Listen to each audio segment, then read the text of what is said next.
Assalamualaikum warahmatullahi wabarakatuh.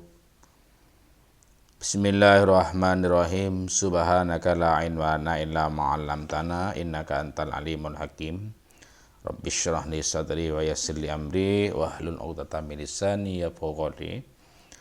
Rabbi zidni ilma warzuqni fahman warizqan wasi'an. Qala al-musannifu rahimahullah ta'ala wa nafa'ana bi ulumi bidin amin. Bismillahirrahmanirrahim. Wa qala Labid bin Rabi'ah. Labid bin Rabi'ah berkata, Labid ini seorang penyair yang sangat terkenal. Apa ungkapannya? Ala kullu syai'in ma khalallahi batilu wa kullu na'imin la muhalata zailu. Ingat, setiap sesuatu, semua sesuatu selain Allah adalah batil. Setiap sesuatu selain Allah adalah batil. Wa kullu na'imin la muhalata zailun. Wa kullu na'imin la muhalata zailun. Dan semua kenikmatan tidak mustahil akan sirna. Ini kenikmatan yang ada di dunia ini. Berarti dengan demikian kita harus jangan sampai terlena dengan kenikmatan yang ada di dunia. Artinya jangan sampai melupakan akhirat. Kita boleh cari kenikmatan di dunia, tapi jangan sampai lupa kenikmatan yang ada di akhirat. Wa kullu ibni unsa law tatawala umruhu ilal ghayatil quswa falil qabri ayin. Semua manusia ya, walaupun umurnya sangat panjang, full panjangnya, jangan yang butuh rejek lanjang umur ratusan tahun gampang, maka pasti dekat pada yang namanya kubur. Nah, jadi walaupun umurnya panjang, bukan berarti tidak akan mati. Walaupun umurnya 100 tahun lebih, 200 tahun, 300, itu tetap saja dikatakan dekat.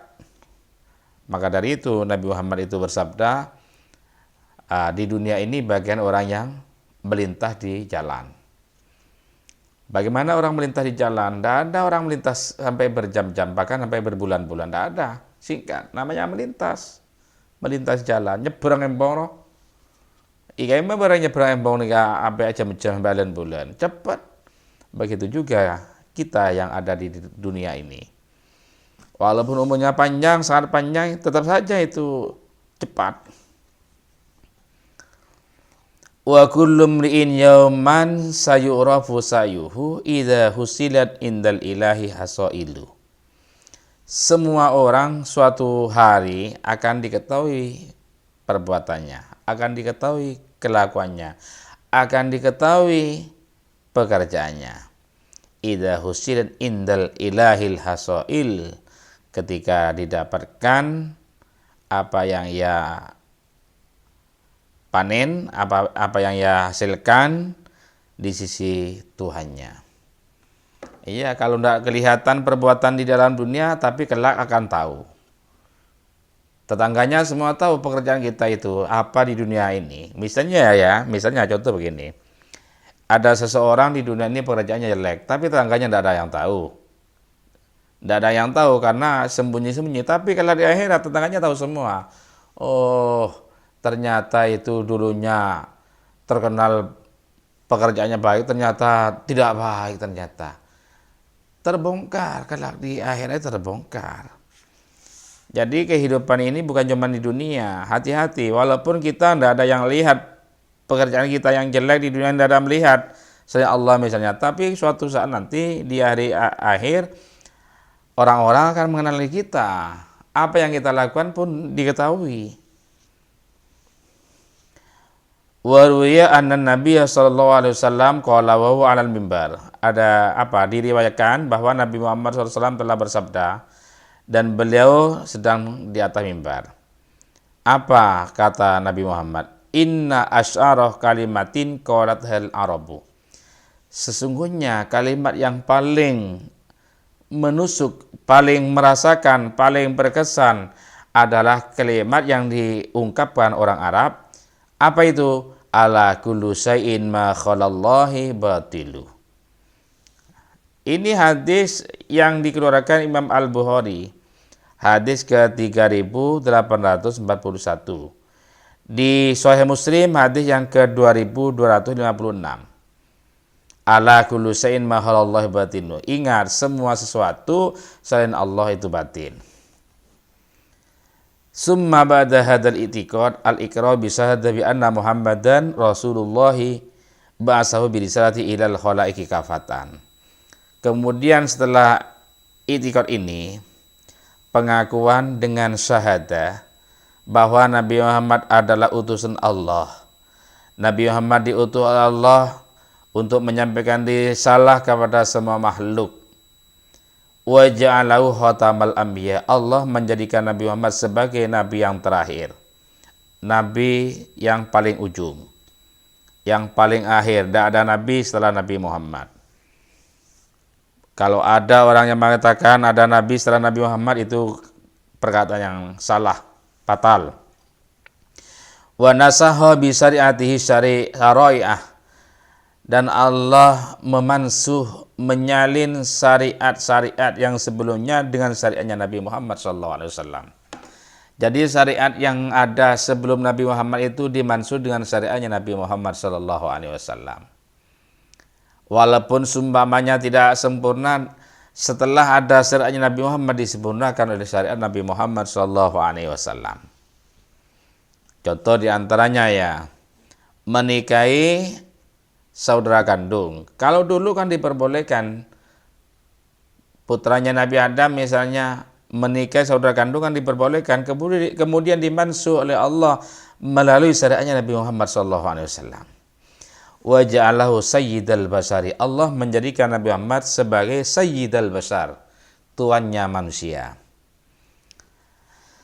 Wa syafi'al musyafa'ah fil mahsyar. Allah menjadikan Nabi Muhammad sebagai orang yang memberi syafaat dan dihaturi memberi syafaat kepada umat.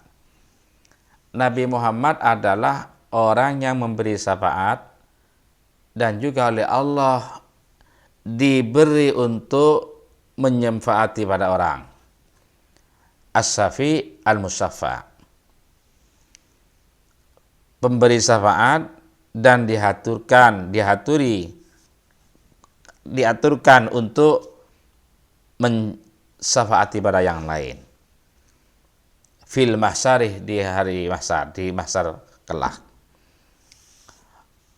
Wa ujaba 'alal khalaiki tasdiqahu. Allah mewajibkan kepada makhluk untuk mempercayainya fima uhbira bi anhu.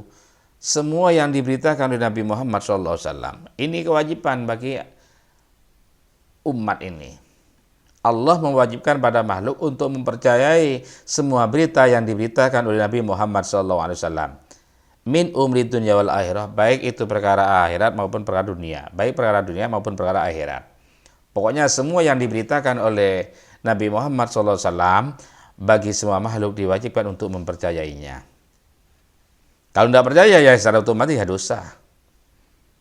Secara otomatis itu. Fala yasihu imanu abdin hatta yu'mina bima uhbira bihi bi abdil maut ba'dal maut. Fala yasihu imanu abdin hatta yu'minu bima uhbira bihi. Tidak sah imannya seorang hamba sehingga iman kepada sesuatu yang diberitakan oleh Nabi Muhammad ba'dal maut, setelah kematian. Nabi Muhammad di dalam hadis-hadis itu menceritakan bahwa di dalam kubur ada adab kubur, ada nikmat kubur. Nah ini berarti kita harus mempercayainya.